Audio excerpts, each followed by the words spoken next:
Monkeypox in the U.S.? I don't know. Iran strikes Kuwait airport. And U.S. jobless aid filings hit highest level since Iran war began. People losing their jobs. But it's not AI. This is current events for Friday, June 5th, 2026.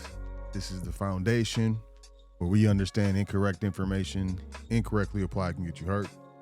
Correct information incorrectly applied can get you hurt. So we are always correctly applying correct information here at the foundation. I am Sot L, seeker of truth L, speaker of truth L. It's a mouthful. Let's get into these current events. And per usual, please make sure you check out welcometothefoundation.com. Sign up for the email list. At the very least, you don't have to do anything else. Just sign up for the email list. Why not?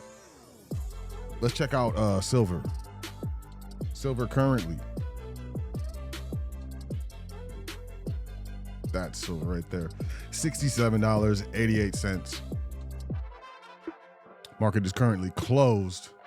We got gold at $43.28. 4,328. Let's check out Eastern spot market price for silver is $75.35. Futures 37 cents. Western spot price $67.88. That's significant. I don't know how significant it is. NASDAQ, S&P 500. What is this? Oh, we don't want to do that.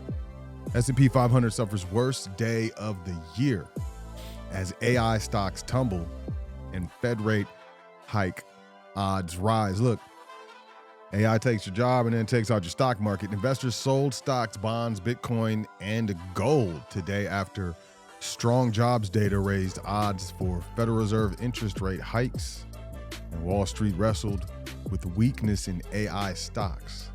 The S&P, wow, S&P, yeah, it's fees up in there. The S&P 500 fell 2.64%, its worst day since October.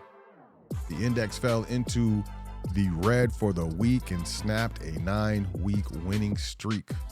The tech-heavy NASDAQ composite fell 4.18%, its worst day since April 2025. The Dow, which has less exposure to tech, fell 695 points or 1.35%, its worst day in about 3 months. Volatility in markets picked up this week as investors took profits from recent stock surges and digested shifts in expectations for Fed interest rates. Wall Street's fear gauge, the VIX is what it's called, surged 40% and hit its highest level in 2 months. In 2 months. But it's, hey, look, I just want to point this out. Where was it? Strong jobs data. There it is. Strong jobs data. U.S. jobless aid filings, a proxy for layoffs, hit highest levels since Iran war began in February. This is dated June 4th, so this is from yesterday. The number of Americans filing for jobless aid hit the highest level in 4 months last week, but layoffs remain historically low despite ongoing economic uncertainty brought on by the war in Iran. U.S. applications for unemployment benefits from the week ending May 30th increased by 13,000 to 225,000. Those are very round numbers. Myself and a lot of people, including the Internal Revenue Service, don't like round numbers. The Labor Department reported yesterday that's the most since early February, before the U.S. and Israel launched attacks on Iran, but still a historically low level.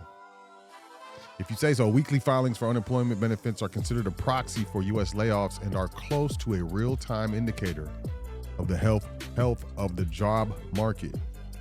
Despite historically low layoffs, the labor market seems to be mired in what economists call a low hire, low fire state. So very low hirings, and they've laid off enough, or so they're saying. Let's move forward. That was just very contradictory news. I just wanted to point that out. Inflation, this is Fox Business. Inflation is squeezing American consumers, and the Fed's latest report shows it's getting worse. Consumer prices up 3.8% on the year. New report from the Federal Reserve finds that inflation is pushing prices higher at a strong pace in most of its regional districts. I believe there's 12 of them around the country, driven by the surge in energy prices. The Fed said Wednesday released its latest edition, of the Beige Book, which summarizes economic conditions in each of the Fed's 12 regional districts, and it's published 8 times a year. Quote, prices increased at a moderate to strong pace overall, with most districts reporting higher inflation from the previous report, end quote, the Fed's national summary explained. Quote, districts noted that energy-related costs tied to the conflict in the Middle East were the primary driver of inflationary pressures, with spillovers into shipping, packaging, groceries, and fertilizer. End quote, it added, with the Cleveland Fed noting increased fuel surcharges. Wow. Quote, the ability to pass on higher costs remained mixed across sectors, particularly among consumer-facing firms. Consumers' uncertainty and concerns about fuel prices impacting households were noted by several districts. Despite the disruption of the energy market driving inflation and price increases for consumers, the report noted that producers remain leery of expanding output due to uncertainty. What we got here? 1 killed and dozen injured in Iranian drone strikes on a Kuwait airport. Wow, 1 person and more than 60 injured in Iranian drone strikes on Kuwait's international airport. So this isn't just, a military base airport. This is their international airport. This is civilians, y'all. Kuwait's defense ministry spokesman called Wednesday's attack criminal Iranian aggression, while the foreign ministry said diplomatic missions had been damaged. Later on Wednesday, Iran's Islamic Revolutionary Guard denied responsibility for the airport strike, claiming the damage was caused by an error from a U.S. missile interceptor. Point fingers. U.S. Central Command said this was false and claimed Iran struck the airport in a deliberate, calculated, and unjustified attack. The U.S. said the IRGC, let's look at this first, had earlier said it targeted U.S. bases in the Gulf in retaliation for U.S. strikes on an Iranian oil tanker and Qashem Island. The U.S. said it had launched self-defense strikes on Iran and shot down or intercepted Iranian missiles fired at Kuwait and Bahrain. Iran also claimed on Wednesday it targeted a U.S. Navy ship in the Gulf of Oman, which was also denied by CENTCOM. This is some back and forth stuff. We'll keep you posted. Blackstone private credit fund caps withdrawals as redemption request jumps. Investors sought to pull out 10% of shares in the second quarter compared to 7.9 in the previous quarter. But they capped withdrawals at its flagship private credit fund as redemption requests rose in the second quarter.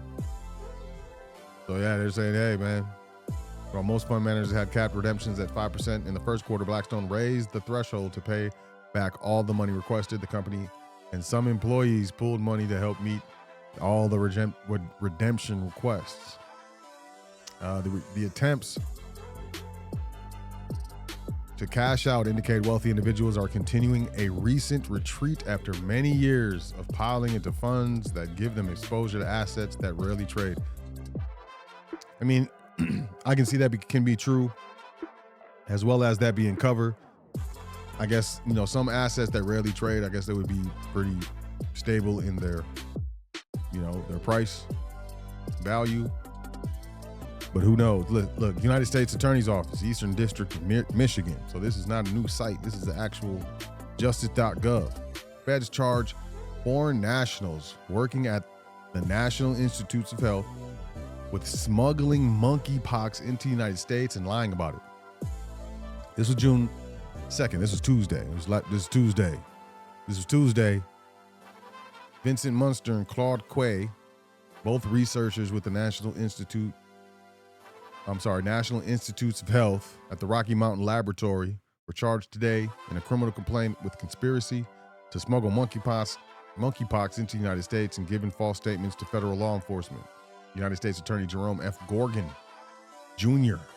announced. Gorgon was joined in the announcement by Jennifer Runyon, special agent in charge of the FBI, blah, blah, blah, all these people. According to the criminal complaint, Vincent Munster, a citizen of the Netherlands, 53 years old, is the chief of the virus ecology section laboratory of virology at the Rocky Mountain Laboratory in Hamilton, Montana. Claude Quay, a citizen of Cameroon, 38 years old, is a research fellow in Munster's section.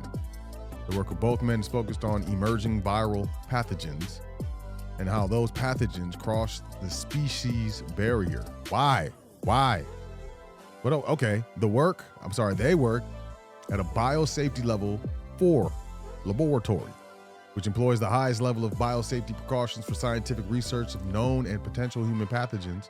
On January 25th, 2026, Munster and Quay arrived at the McNamara Terminal at Detroit Metropolitan Airport with travel originating from Brazzaville, Republic of Congo, where an outbreak of monkeypox was occurring. Monkeypox is an infectious virus that can result in painful rash, enlarged lymph nodes, fevers, and other ailments. Munster and Quay were inspected and interviewed by Customs and Border Protection officials upon arrival. CBP officers observed Quay and Munster traveling with a large black plastic case. Munster and Quay falsely told CBP officers that the black case contained diagnostics and testing equipment.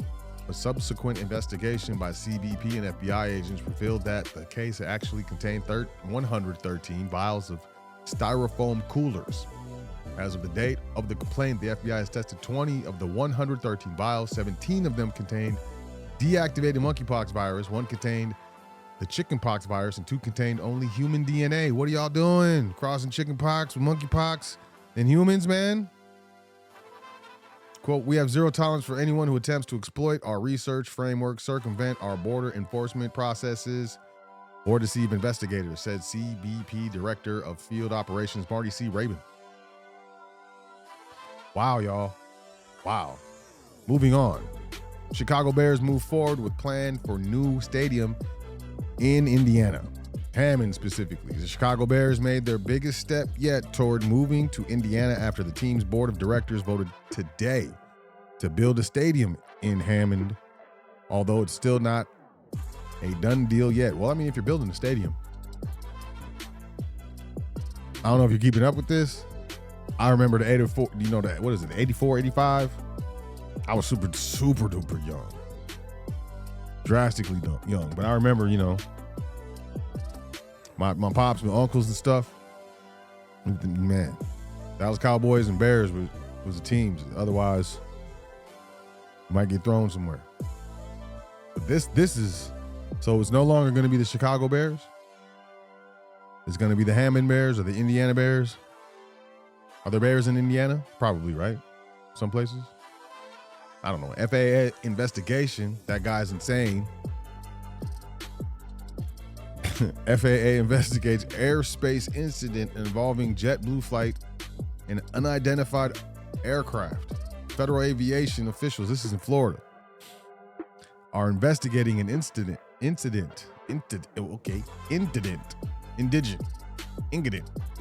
near Fort Lauderdale Hollywood International Airport after a JetBlue flight received an onboard alarm warning of a nearby aircraft that was not communicating with air traffic control.